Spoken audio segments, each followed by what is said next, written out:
Hello friends, myself Dr. Subhas Mishra.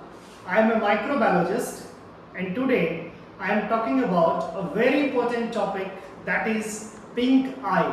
आज हम बात कर रहे हैं पिंक आई के बारे में, जिसे साइंस में कंजक्टिवाइटिस भी कहते हैं। बरसात के दिनों में आपने देखा होगा आपके फैमिली में या फिर आपके आसपास में लोगों को किसी न किसी को आँख में इन्फेक्शन हो जाता है, आँख जो है वो लाल हो जाता है, आँख पिंक हो जाता है, तो इसे हम कंजक्टिवाइटिस कहते हैं। तो आज हम समझेंगे ये कंजक्टिवाइटिस है क्या, कैसे एक से दूसरे में इसका ट्रांसमिशन होता है, क्या इसके कारण है, और फिर हम चर्चा करेंगे इसका ट्रीटमेंट क्या है, प्रिवेंशन क्या है, इससे कैसे बचा जा सकता है। जब बात करेंगे कंजक्टिवाइटिस के बारे में, तो ये जो आँख का व्हाइट पोर्शन है, इस व्हाइट पोर्शन क्या हो जाता है, रेड हो जाता है।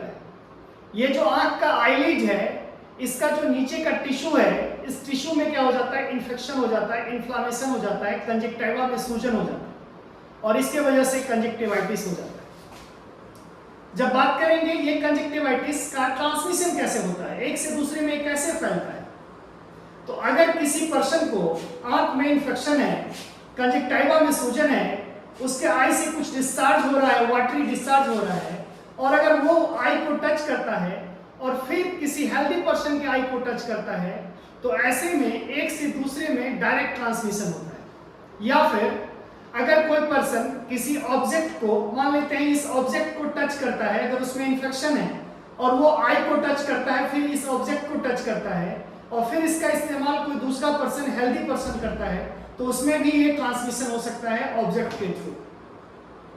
फिर जब बात करेंगे इसके क्या कारण है, तो इसके कई कारण हैं। बैक्टीरिया भी हो सकता है, वायरस भी हो सकता है, एलर्जेंस भी हो सकता है, इसके साथ साथ कुछ इरिटेंट हैं वो भी हो सकता है। जब बैक्टीरिया के बारे में बात करेंगे, तो जो स्टेफाइलोकोकस बैक्टीरिया है, जो स्ट्रेप्टोकोकस बैक्टीरिया है, ये रिस्पॉन्सिबल हैं कंजक्टिवाइटिस के लिए। इसके साथ साथ कुछ वायरस हैं, जैसे कॉमन कोल्ड वायरस है जिससे सर्दी खांसी होता है, ये भी रिस्पॉन्सिबल है कंजक्टिवाइटिस के लिए, और इससे भी कंजक्टिवा में सूजन होता है, आंख जो है वो पिंक हो जाता है, आंख में इन्फेक्शन होता है। इसके अलावा कुछ एलर्जेंस हैं, जैसे माइट्स हैं, जैसे पॉलन है, इसके वजह से भी कुछ पर्टिकुलर पर्सन में एलर्जी प्रोड्यूस हो जाता है, आंख जो है वो पिंक हो जाता है, आंख में इन्फेक्शन हो जाता है। कुछ सर्टेन इरिटेंट्स हैं, जैसे स्मोक है, कुछ व्यक्ति को धुआं से भी एलर्जी होता है और उसके वजह से भी आंख में सूजन हो जाता है, आंख जो है वो लाल हो जाता है। फिर जब हम चर्चा करते हैं इसका ट्रीटमेंट क्या है, इसके ट्रीटमेंट के क्या प्रोटोकॉल हैं, तो उससे पहले हमें समझना पड़ेगा इसका सिम्टम्स क्या है, लक्षण क्या है। पहला लक्षण है, जो आंख है वो क्या हो जाता है, रेड हो जाता है, लाल हो जाता है, पिंक हो जाता है, आंख में बर्न होना शुरू हो जाता है, जलन होना शुरू हो जाता है, आंख में ईचिंग होना शुरू हो जाता है, ईचिंग होता है आंख में। इसके साथ साथ वाटर जो है आंख से डिस्चार्ज होना शुरू हो जाता है। ये सारे सिम्टम्स देखने को मिलता है। जब ट्रीटमेंट के बारे में बात करते हैं, अगर ये वायरल इन्फेक्शन है तो 5 से 7 दिनों में खुद ब खुद ये ठीक हो जाता है। लेकिन अगर ये बैक्टीरिया के द्वारा हुआ है तो आपको डॉक्टर से संपर्क करना चाहिए। जेंटामाइसिन, ओफ्लॉक्सासिन का ड्रॉप सजेस्ट करेंगे डॉक्टर्स, वो ड्रॉप आपको समय टाइम पे लेना पड़ेगा। इसके साथ साथ अगर एलर्जी है तो आपको समझना पड़ेगा किस पार्टिकल से एलर्जी है, उसको देखना पड़ेगा, उससे दूरी बना के रखना पड़ेगा। अगर आपको स्मोक से प्रॉब्लम हो रहा है तो आपको स्मोक से दूरी बना के रखना पड़ेगा। ये सारे ट्रीटमेंट के प्रोटोकॉल हैं। लेकिन जब प्रिवेंशन के बारे में बात करते हैं, बचाव के बारे में बात करते हैं, इससे कैसे बचा जा सकता है इसके बारे में बात करते हैं, तो इससे बचने का अगर हम सबसे इंपॉर्टेंट बात करें तो अल्ट्रा हाइजीन।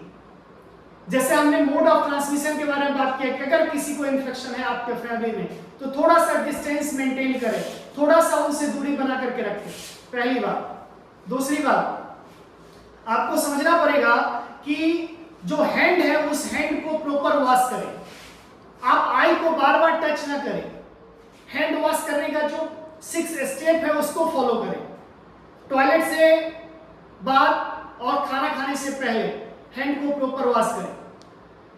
ये सारे, अगर किसी को इन्फेक्शन है, वो अगर कोई ऑब्जेक्ट का इस्तेमाल कर रहा है तो आप उस ऑब्जेक्ट का इस्तेमाल ना करें। बहुत पैनिक नहीं होना है, मुश्किल से 5 से 7 दिनों में ये ठीक हो जाता है। लेकिन अगर आपको ज्यादा दिक्कत लग रहा है तो आपको डॉक्टर से संपर्क करना पड़ सकता है। बहुत ही शॉर्ट में कंप्लीट साइंटिफिक इंफॉर्मेशन के साथ मैंने आपको पिंक आइज के बारे में बताया। मैं उम्मीद करता हूं आपको अच्छा लगा होगा। आप बिल्कुल परेशान ना हो, जब कभी ऐसा इन्फेक्शन हो जाए 5 से 7 दिनों में ठीक हो जाता है, डॉक्टर का सलाह लें। Thank you so much.